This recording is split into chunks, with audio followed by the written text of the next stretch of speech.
Hello everyone, I am Ritu Kaushik, Assistant Professor in Civil Engineering Department from RPIT Campus Karnal. Today is our topic water sources. Water sources is derived from various natural or artificial sources which can be broadly categorized into surface water, groundwater and alternative water sources.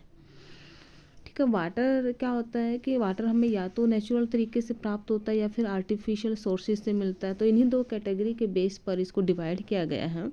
First one surface water, second ground water और third condition में हमने रखा alternative water sources. इस sources has unique characteristics, advantage and challenges. तो हर एक की अपनी एक करेक्टरिस्टिक है, एडवांटेज है कुछ और कुछ चैलेंज भी हैं, जैसे एवापोरेशन वगैरह, ऐसे हम अभी डिस्कस करेंगे। तो फर्स्ट वन रहेगा हमारे पास सरफेस वाटर। सरफेस वाटर क्या है? जो अर्थ सरफेस पर आपको मिलेगा। Surface water refers to water found on the earth surface. ठीक है, जो अर्थ के सरफेस के ऊपर हमें मिलेगा, that is the surface water. It is a primary sources for many water supply system. सबसे पहला सोर्स यही है। चलिए देखते हैं इसमें। सबसे पहला मतलब कुछ और सोर्सेज के लिए, अदर जो सप्लाई सिस्टम हो उनके लिए प्राइमरी, ऐसा नहीं है कि सबसे पहले हम पानी यही मिलता है और ग्राउंड में मिलता है नीचे पानी, तो वो भी एक सोर्स है। हाँ, लेकिन कुछ जो सप्लाई से होती है जहाँ से वाटर की, उनके लिए प्राइमरी सोर्स है। फिर है हमारे पास इसमें पार्ट है इसके रिवर्स एंड स्ट्रीम। ठीक है, सरफेस सोर्सेज में सबसे पहला क्या है?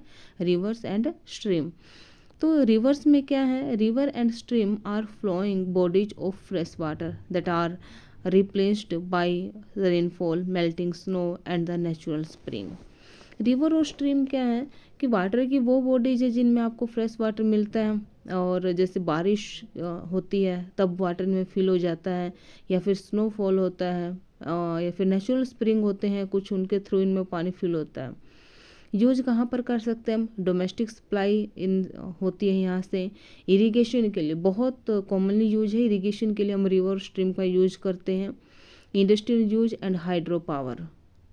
और इसका जो एडवांटेज क्या रहेगा? Easy to access and transport. इसको ट्रांसपोर्ट करना काफ़ी ईजी होता है, क्योंकि नहर, अगर रिवर्स में क्या होता है कि हम स्मॉल सी कैनाल निकाल देते हैं, छोटी छोटी नहरें जिनको हम बोलते हैं।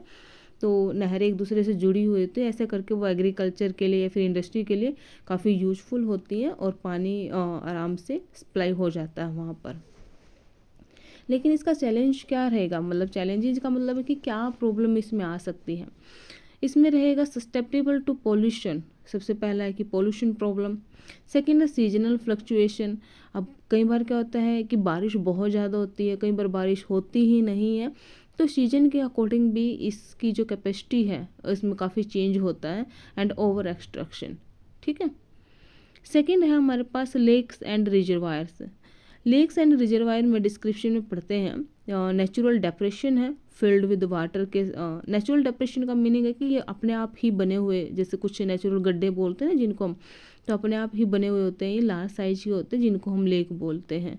Wild reservoir are artificial storage, और रिजर्वायर को हम बनाते हैं। System created by the damming rivers. Uses इसका कहाँ कर सकते हैं? म्युनिसिपल वाटर सप्लाई, इरिगेशन के लिए एंड रिक्रिएशन के पर्पज़ के लिए। ठीक है, रिक्रिएशन मीन जैसे एक प्रकार से मतलब कि दिखाने के लिए हम इसका काफ़ी अच्छे यूज करते हैं लेक का। फिर है एडवांटेज क्या रहेगा?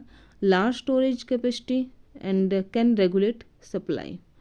चैलेंजेस क्या रहेंगे इसके? एवापोरेशन लॉसेज है एंड पोटेंशियल इकोसिस्टम डिस्टरप्शन।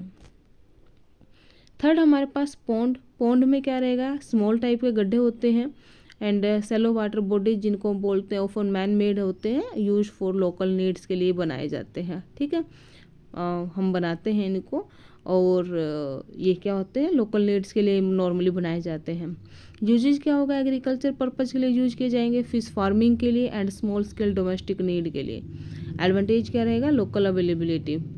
इसमें भी कुछ प्रॉब्लम क्रिएट होंगी। एक तो इसकी कैपेसिटी लिमिटेड रहेगी एंड रिस्क ऑफ कंटेमिनेशन, और इसका जो प्रदूषण है, पोल्यूशन का भी इसमें काफ़ी रिस्क रहता है।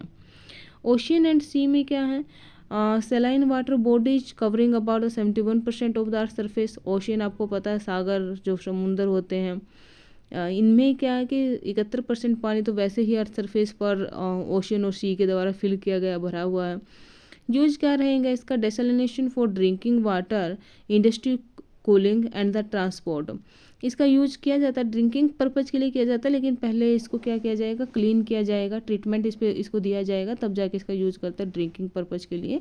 इंडस्ट्रियल के यूज कर सकते हैं। एडवांटेज रहेंगे अबंडेंट एंड द रिन्यूएबल, क्योंकि कभी ना ख़त्म होने वाला एक प्रकार से ये, तो बार बार ये एक प्रकार से रिन्यूएबल है। एंड चैलेंजेस क्या रहेंगे? High desalination cost and the energy requirement. Desalination cost इसकी बहुत ज़्यादा रहेगी, जो ट्रीटमेंट कॉस्ट है, क्योंकि इसमें इतना कंटामिनेशन होता है कि कई बार इसका जो ट्रीटमेंट किया जाता है। और energy requirement. Clear? These are the surface sources. Next video में हम सब सरफेस के बारे में डिस्कस करेंगे।